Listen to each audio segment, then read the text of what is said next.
12 মাৰ্চত মানে BJP join কৰিছিলো মোৰ people join action committee for Bodoland মুভমেণ্টৰ সতীৰ্থ 200 জনক লৈ পেলাই আমি জইন কৰিছিলো কিন্তু জইন কৰাৰ পিছত আমি দেখিলো যে বিজেপিৰ যিটো ৰাজনীতি আৰু মানে ইণ্টাৰনেল যিটো তেওঁলোকৰ মানে প্লানিং এইটো হ'ল যে আমি যেনেকে ইয়াত বিটিচি বা বিটিআৰত সৰু সৰু ক্ষুদ্ৰ জনগোষ্ঠীবিলাক আছে তেওঁলোকে হ'ল ভাৰতীয় জনতা পাৰ্টি হ'ল এটা ডাঙৰ মাছ বৰালি মাছ বুলি আমি ধৰি লওঁ তাৰপিছত আমি হ'ল সৰু সৰু মাছ একেই পুখুৰী যদি ডাঙৰ আৰু সৰু মাছ বৰালি মাছক আৰু সৰু মাছৰ লগত যদি ৰাখে আপুনি জানে আপোনালোকেও জানে যে বৰালি মাছটো সৰু মাছক চব খাই শেষ কৰিব গতিকে আমি দেখিলো যে এই বিটিআৰ অঞ্চলটো আমাৰ বহু ধৰণৰ মানুহৰ মানে ইয়াত ত্যাগ আছে পৰিশ্ৰম আছে এই কাউন্সিল হোৱাত সেইকাৰণে আমি ভাবিলো যে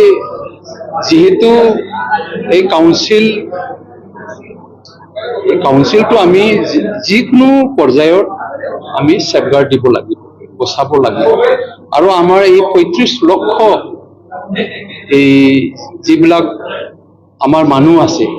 বিটিআৰৰ একেসকলৰ উন্নতি বা একেসকলৰ ৰক্ষণাবেক্ষণৰ কাৰণে আমি কাম কৰিব লাগিব কিন্তু এটা নেশ্যনেল পলিটিকেল পাৰ্টি এই ধৰণৰ সৰু সৰু জনগোষ্ঠীক মানে ৰক্ষণাবেক্ষণ দিয়া এইটো মানে পৰিকল্পনাটো আমি প্ৰেক্টিকেলি দেখা নাই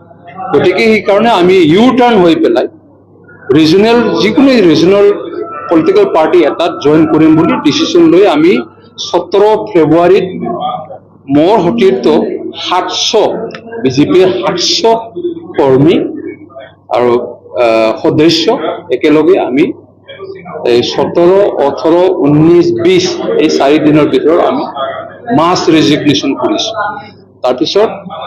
বহু ধৰণৰ ডিছকাশ্যন হোৱাৰ পিছত আমি আজি ইউপিপিএলৰ যোগদান কৰিছো কাৰণ ইউপিপিএল এটা ৰাজনীতি দল য'ত মানে বিটিআৰ অঞ্চলৰ সবৰ কাৰণে চিন্তা চৰ্চা কৰা হৈছে